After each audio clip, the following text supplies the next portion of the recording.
Class 9th के सभी विद्यार्थी ध्यान दें। 30 अगस्त के दिन आपका सामाजिक विज्ञान का त्रैमासिक पेपर रहेगा, तो उसके लिए यहाँ पे क्वेश्चन पेपर हम कंप्लीट करेंगे। कुछ ऐसे प्रश्नों को हम पढ़ेंगे जो आपको एग्जाम में अच्छे अंक दिलवाने में मदद करेंगे। तो बिना किसी देरी के शुरू करते हैं। पहला प्रश्न, जिसमें सही विकल्प चुनकर लिखिए। तो सही विकल्प का चयन करना है आपको। पहला है, भारत का क्षेत्रफल विश्व के कुल क्षेत्रफल का कितना है? तो इसका आंसर रहेगा 2.4%। अगला है, निम्न में से किस नदी को मध्य प्रदेश की जीवन रेखा कहा जाता है? तो इसका आंसर आएगा आपका नर्मदा नदी। तीसरा है, प्रथम विश्व युद्ध कब लड़ा गया था? तो प्रथम विश्व युद्ध है वो आपका 1914 से 1918 में लड़ा गया था। तो डी नंबर वाला सही रहेगा। अगला है, आरंभ में मित्र राष्ट्रों का नेतृत्व किनके हाथों में था? तो ब्रिटेन और फ्रांस के हाथों में था। अगला प्रश्न है आपका, प्रारूप कमेटी के अध्यक्ष थे? तो डॉक्टर भीमराव अंबेडकर थे। और अगला प्रश्न है, भारतीय संविधान लागू हुआ? तो भारतीय संविधान लागू कब हुआ था? 26 जनवरी 1950 को। तो बी वाला आपका सही रहेगा। चलिए बढ़ते हैं हमारे दूसरे प्रश्न की ओर। दूसरे प्रश्न में आपको रिक्त स्थानों की पूर्ति करना है। पहला है, भारत की भूमि का क्षेत्रफल 1.5 वर्ग किलोमीटर है। तो इसका आंसर रहेगा आपका यहाँ पे 32। तो आपका रहेगा यहाँ पे हम लिख लेंगे 32,87,263। अगला है, डेडेस नदी गंगा नदी की सबसे बड़ी सहायक नदी है? तो यमुना नदी है। यमुना नदी।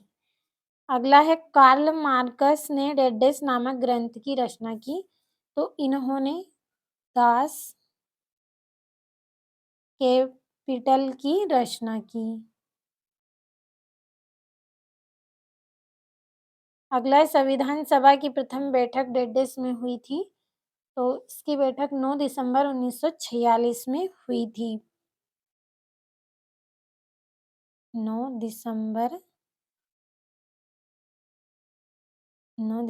1946। अगला है, जो क्रियाएं आय प्राप्त करने के लिए की जाती है उन्हें डेडेस कहते हैं? तो उन्हें आर्थिक क्रियाएं कहते हैं।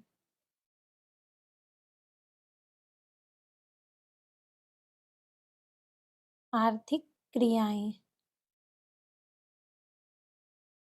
अगला है, उत्पादन का मुख्य प्रथम आवश्यक कारक है? तो भूमि। क्या रहेगा इसका आंसर? भूमि। अगले प्रश्न की ओर बढ़ते हैं। तीसरा प्रश्न, सही जोड़ी मिलाइए। पहली है राजस्थान, तो राजस्थान की जोड़ी रहेगी क्षेत्रफल में सबसे बड़ा राज्य है। दूसरा है डयूमा, तो डयूमा की जोड़ी रहेगी रूस की संसद। तीसरा है खरीफ, तो खरीफ का रहेगा ज्वार बाजरा, ये खरीफ की फसल है।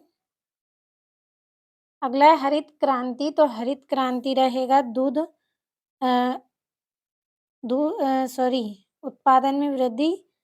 हरित क्रांति का रहेगा आपका यहाँ पे दुग्ध उत्पादन में वृद्धि।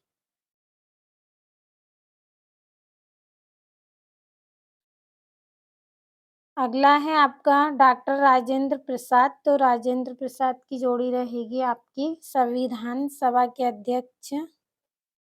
और देश का सर्वोच्च कानून, तो देश का सर्वोच्च कानून का रहेगा संविधान। तो ये आपकी जोड़ियां हो गई हैं। बढ़ते हैं अगले प्रश्न की ओर। इसमें सत्य सत्य करना है। पहला है, भारत के दक्षिण में हिंद महासागर स्थित है? तो सत्य है। दूसरा है, भारतीय संविधान की प्रस्तावना संविधान की आत्मा है? तो सत्य रहेगा। तीसरा है, मतदान करने की आयु 18 वर्ष की है? सत्य है।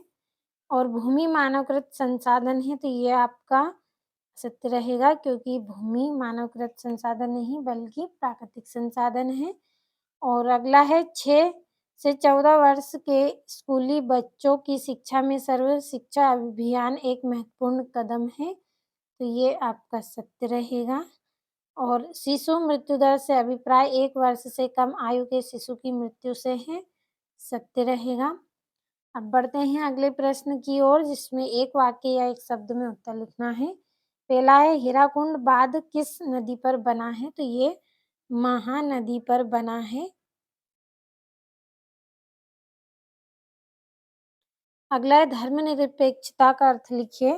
तो राज्य का कोई धर्म नहीं होगा और वह सभी धर्मों के प्रति समान व्यवहार करेगा, यह इसका अर्थ होता है। अगला है, लोकसभा के सदस्यों को क्या कहते हैं? तो उनको संसद कहते हैं। अगला है, पालमपुर की एक गैर कृषि अ, का नाम आपको बताना है, तो दुकानदारी।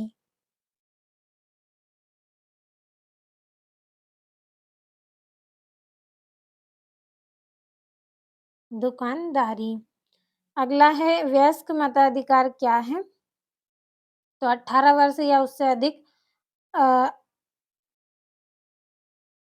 आयु के सभी नागरिकों को बिना किसी भेदभाव के मतदान अ, का अधिकार प्रदान करना क्या है? वयस्क मताधिकार है। तो यहाँ पे आपका आयु रहेगा,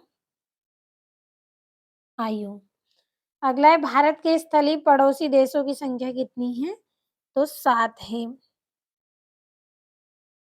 और अगला प्रश्न है, भारत के केंद्र शासित प्रदेशों के नाम लिखिए। तो जितने भी प्रश्न हम पढ़ रहे हैं, सभी का स्क्रीनशॉट आपको लेते चलना है। चलिए 7वां प्रश्न क्या है, समझ लेते हैं। 7वां है, भारत के पड़ोसी देशों के नाम लिखिए। 8वां है, फ्रांस की क्रांति की शुरुआत किन परिस्थितियों में हुई? कोई 2 बिंदु लिखिए। 9वां है, खूनी रविवार की घटना क्या थी? 10वां है, मित्र राष्ट्र देश कौन से थे? नाम लिखिए। 11वां है, लोकतंत्र क्या है? और 12वां है, डेमोक्रेसी का क्या अर्थ है? 13वां है, संविधान क्या है? और रबी और खरीफ की फसलों के नाम लिखिए। और आपका 15वां है, बेरोजगारी से क्या सही है? और 16वां है, मनरेगा का पूरा नाम लिखिए। और निर्धनता से क्या आशय है? तो कंप्लीट अच्छे से करना है। यहाँ से 17वां प्रश्न है, भारत की कोई 2 मीठे पानी की झीलों के नाम लिखिए। 18वां है, रूसी क्रांति के कोई 3 प्रभाव को स्पष्ट कीजिए। 19वां है, कर्क रेखा का भारत की जलवायु में महत्व और कोई 2 महत्व लिखना है। और संविधान निर्माण क्यों आवश्यक है? और 21वां है, भारत में निर्धनता के क्या कारण हैं? लिखिए। 22वां है, आर्थिक और गैर आर्थिक क्रियाओं में अंतर लिखिए। और भारत के सीमाकार मानचित्र में निम्नलिखित को दर्शाइए। तो ये आपका यहाँ पे मानचित्र है। तो इस तरह से आज हमने 23 प्रश्न इस वीडियो में कंप्लीट किए हैं। जितने भी प्रश्न आपको बताए गए हैं, सभी का स्क्रीनशॉट आपने लिया होगा, तो अच्छे से कंप्लीट कर लें।